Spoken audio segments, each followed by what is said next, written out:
بسم اللہ الرحمن الرحیم۔ ناظرین، 3 جون 1947 کو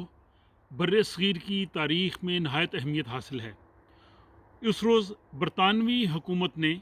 قانون آزادی ہند یعنی انڈیپینڈنس ایکٹ 3 جون 1947 کو منظور کیا، جس کے تحت انہوں نے ہندوستان کو چھوڑنے کا فیصلہ کیا اور وہاں پہ پاکستان اور بھارت نئی ریاستیں وجود میں آنا تھیں۔ اس وقت بر صغیر میں دیسی ریاستیں بھی تھیں، جن میں ریاست جموں و کشمیر سب سے بڑی ریاست تھی۔ اس قانون آزادی ہند کے تحت ریاست جموں و کشمیر کا مستقبل کیا ہونا تھا، اور یہ جو کہا جاتا ہے کہ کشمیر تقسیم ہند کا نامکمل ایجنڈا ہے، تو قانون آزادی ہند کے تحت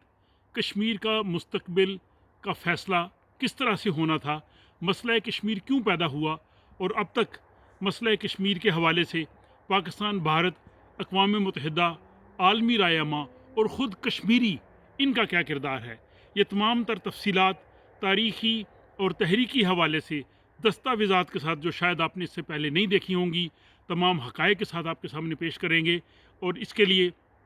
آپ اس چینل کو سبسکرائب کیجئے اور بس تھوڑا سا انتظار کیجئے۔ تمام تر تفصیلات کے ساتھ، تمام تر دستاویزات کے ساتھ اور تمام تر حقائق کے ساتھ قانون آزادی ہند کی روشنی میں ریاست جموں کشمیر کا مستقبل اور اس کے مسئلے کے حوالے سے آپ کو تمام تر تفصیلات سے آگاہ کیا جائے گا۔